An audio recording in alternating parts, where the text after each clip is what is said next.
স্বাগতম, আমি রুহি। আপনার যদি 3000 মিলিমিটার জুম সহ একটি ক্যামেরা থাকে তাহলে আপনি কোথায় জুম করবেন? যদি আমার থাকতো সেক্ষেত্রে আমি কি করতাম সেটা আপনাদেরকে দেখাচ্ছি। ভাবতে পারেন আমরা 2 কিলোমিটার দূর থেকে এই লেখাটি কত স্পষ্টভাবে পড়তে পারবো।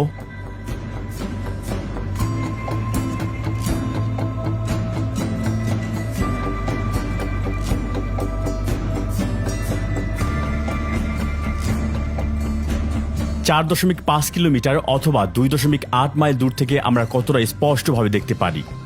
এখানে আমরা এমনকি সেই দিন লোকেরা কি পোশাক পরেছে তা দেখতে পারি এবং দ্য গ্যালাটা টাওয়ারের খুব কাছের ভিউ পেতে পারি। কি আছে ওই পাহাড়ের উপরে? এখানে আমরা 6 কিলোমিটার দূর থেকে মানুষ কি করছে তা দেখতে পাচ্ছি।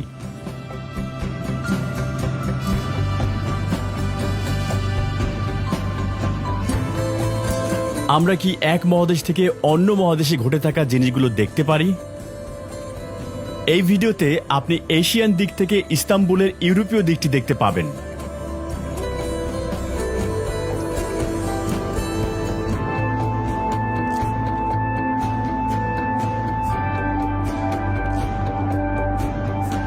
এবং এখানে একই স্পট থেকে আপনি ইউরোপের বেবেক সমুদ্র সৈকতটি দেখতে পাবেন।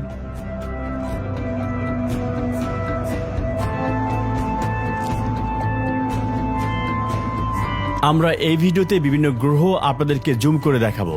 এক দেশ থেকে আরেক দেশের ভিডিও করা কি মোটেও সম্ভব? এখানে দেখুন, তুরস্ক থেকে গিরিজ দেখা যাচ্ছে।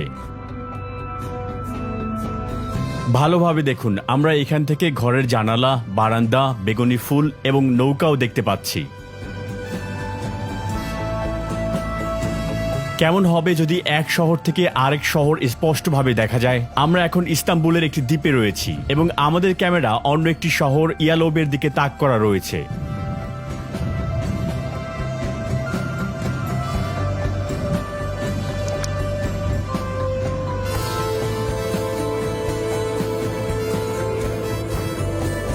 আমরা এত দূর থেকে বাড়ি এবং শহরের হাসপাতালও দেখতে পাচ্ছি।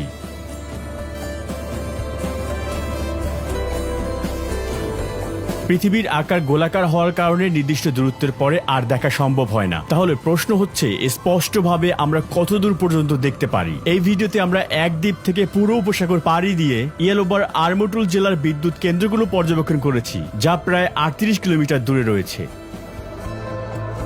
সুযোগ পেয়েছিলাম তাই আমি বিমানের ভিডিও করতেও ভুল করিনি। আমরা যদি স্থিরভাবে ভিডিও করতে পারতাম তাহলে হয়তো পাইলটকেও দেখতে পেতাম। কেমন হয় যদি আরো দূরে যাওয়া যায়, যেমন অন্য গ্রহে? স্কাই ভিউ নামে একটি অ্যাপ্লিকেশনের মাধ্যমে আমরা সোলার সিস্টেম, এমনকি চাইলে আমরা গ্যালাক্সিও দেখতে পারি। আমাদের ফোনের স্ক্রিনে সাদা সাদা ডট রয়েছে, আসলে এগুলো হলো আকাশের তারা। আপনি যদি এদিকটাতে ধরেন তাহলে স্ক্রিনে আপনি চাঁদের ছবি দেখতে পাবেন।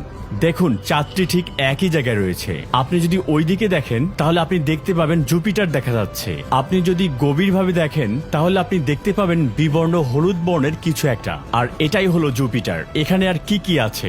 আমাদের গ্যালাক্সি এবং অন্যান্য গ্যালাক্সি আরো অনেক কিছুই দেখতে পাচ্ছি। এখানে আপনি শনি গ্রহ দেখতে পাবেন, কিন্তু খালি চোখে এটা দেখা সম্ভব নয়। তবে খুব শীঘ্রই আমরা এই সমস্ত গ্রহগুলোকে জুম করব এবং চেষ্টা করব সবকিছু দেখার।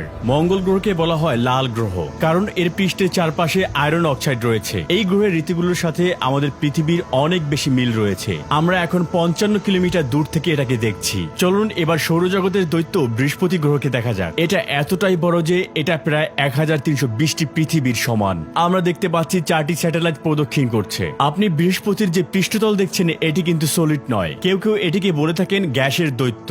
যদি মহাকাশ যান নিয়ে সেখানে যাওয়া হয় তাহলে আপনি পা রাখার জন্য নিচে কোনো পৃষ্ঠ পাবেন না। পৃথিবীতে থাকা একজন ব্যক্তি যার ওজন 100 কেজি, সে যদি বৃহস্পতি গ্রহে যায় তবে সেখানে তার ওজন হবে 240 কেজি ওজনের সমান। আপনি এখন এটিকে 600 মিলিয়ন কিলোমিটার দূর থেকে দেখতে পাচ্ছেন। আমরা যদি একটি বিমানে এই দূরত্ব অতিক্রম করতে চাই তাহলে আমাদের সময় লাগবে 35,000 দিনের সমান। দেখতে পাচ্ছেন সেই বিখ্যাত লাল অংশ। এই অংশটিতে আসলে 340 বছর ধরে বিশাল উচ্চচাপের ঝড় বইছে। অনেকে এটাকে নরক বলে থাকেন, যা পৃথিবীর 3 গুণের সমান। ব্যক্তিগতভাবে আমি শনি গ্রহ সম্পর্কে জানতে অনেক বেশি আগ্রহী। তো চলুন দেখা যাক এটিকে ভালোভাবে দেখতে কোথায় আমাদেরকে জুম করতে হবে।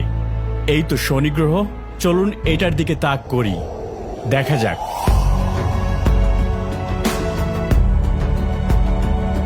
শনি গ্রহের বলয়টি আসলে বরফ এবং পাথর দিয়ে তৈরি, যা কখনো কখনো বালির দানা এবং কখনো কখনো পাহাড়ের সমান। এগুলো দেখতে অনেকটা আংটির মতো, কারণ এটিকে আমরা অনেক দূর থেকে দেখছি। সূর্য থেকে দূরত্বের কারণে শনি গ্রহের তাপমাত্রা প্রায় -178°C। আমরা এটিকে এখন 1.2 বিলিয়ন কিলোমিটার দূর থেকে দেখছি। একটি বিমানে করে সেখানে যেতে প্রায় 164 বছর সময় লাগবে। সূর্য থেকে শনি গ্রহে আলো আসতে এবং পৃথিবীতে আমাদের চোখে প্রতিফলিত হতে 66 মিনিট সময় লাগে। তার মানে আপনারা বর্তমানে শনি গ্রহের 66 মিনিট আগের অবস্থা দেখেছেন। বলা যায় টাইম ট্রাভেল করে ফেলেছেন। যদি শনি গ্রহ হঠাৎ করে অদৃশ্য হয়ে যায় তবে সেটা বুঝতে আমাদের 66 মিনিট সময় লাগবে। আমরা এখন চাঁদ দেখছি 3,84,400 কিলোমিটার দূর থেকে। চাঁদের পৃষ্ঠের এই গর্তগুলো উল্কা এবং ধূমকেতুর আঘাতে তৈরি হয়েছিল। চাঁদে প্রায় 5 লক্ষটি এরকম গর্ত রয়েছে। চাঁদের মধ্যাকর্ষণ শক্তি পৃথিবীর 6 ভাগের 1 ভাগ। তাই পৃথিবীর 60 কেজি ওজনের একজন ব্যক্তির ওজন চাঁদে মাত্র 10 কেজি ওজনের সমান। চাঁদের দিন এবং রাতের তাপমাত্রার মধ্যে বিশাল পার্থক্য রয়েছে, যেখানে দিনের তাপমাত্রা প্রায় 100°C। কিন্তু আপনি হয়তো শুনে অবাক হবেন যে রাতে চাঁদের ওই তাপমাত্রা হঠাৎ করেই -155°C পর্যন্ত নেমে আসে। মহাকাশ স্টেশন পৃথিবীর বাইরে একমাত্র মানব সৃষ্ট কাঠামো। কিভাবে আমরা এটার ভিডিও করতে পারি? চাঁদ এবং গ্রহের তুলনায় এটি খুবই ছোট আকারের। ট্রানজিট ফাইন্ডার নামে একটি ওয়েবসাইটে আপনি ঠিক কোথায় এবং কোন সময় এটি অতিক্রম করতে পারবেন তা দেখবেন। গণনা এবং প্রেডিকশন এখানেই দেয়া থাকে। এখানে একটি অক্ষ রয়েছে। অক্ষটি তুরস্ক থেকে গ্রিসের দিকে প্রসারিত হয়েছে। আমরা ঠিক এই কেন্দ্রেই রয়েছি, আর ওই মহাকাশ স্টেশনটি চাঁদের সামনে দিয়ে যাবে। যেহেতু চাঁদ সাদা এবং আন্তর্জাতিক মহাকাশ স্টেশনটি কালো, তাই এই রঙের পার্থক্যের জন্য আমরা এটিকে খুব সহজেই ক্যাপচার করতে সক্ষম হব। আন্তর্জাতিক মহাকাশ স্টেশনটি এভাবেই চাঁদের সামনে দিয়ে যাবে। তারা এটিকে 3 স্টার দিয়েছে। এটি রাত 10:12 অতিক্রম করবে। আমি চাঁদের দিকে আমার ক্যামেরা সেট করব এবং ভিডিও করা শুরু করব। আশা করি সব ঠিক থাকবে। কাঙ্ক্ষিত সময়ের মাত্র 11 মিনিট বাকি। আন্তর্জাতিক মহাকাশ স্টেশনটি একটি বিশাল গবেষণাগার, যেখানে বিভিন্ন দেশের নভোচারীরা তাদের কাজ চালিয়ে যাচ্ছেন। আর এটি পৃথিবীর কক্ষপথে প্রতি ঘন্টায় 28,000 কিলোমিটার গতিতে চলে। 1994 সালে মহাকাশে উৎক্ষেপণ করা হয় এই মহাকাশ যানটি। আর এটার মূল উদ্দেশ্য হচ্ছে মহাকাশে পরীক্ষা নিরীক্ষা করা এবং বিভিন্ন গবেষণা পরিচালনা করা। এটি এতটাই দ্রুত গতি সম্পন্ন যে 90 মিনিটে পুরো পৃথিবীকে একবার প্রদক্ষিণ করতে পারে। আর এই কারণে নভোচারীরা এখানে দিনে 16 বার সূর্যোদয় এবং সূর্যাস্ত সাক্ষী হয়। চাঁদ তার চিরস্থায়ী গতিতে রয়েছে। কিছুক্ষণ পরে আমরা এটিকে ডানে এবং উপরে সরে যেতে দেখি। যদি সময়কে আরো 10 গুণ বাড়াতে পারি তাহলে এটি আরো স্পষ্টভাবে দেখা যেত। মাত্র 1.5 সেকেন্ডের ফুটেজের জন্য আমরা 750 কিলোমিটার ভ্রমণ করেছি। আর মাত্র 1 মিনিট বাকি। আমি গভীরভাবে অপেক্ষা করছি। আমাদের ক্যামেরার সামনে দিয়ে একটি পাখি উড়ে গেল। আমার মনে হচ্ছে আমি এটিকে দেখেছি। এটি চাঁদের কেন্দ্রের ঠিক নিচে একটি সরল রেখা বরাবর চলে গিয়েছে।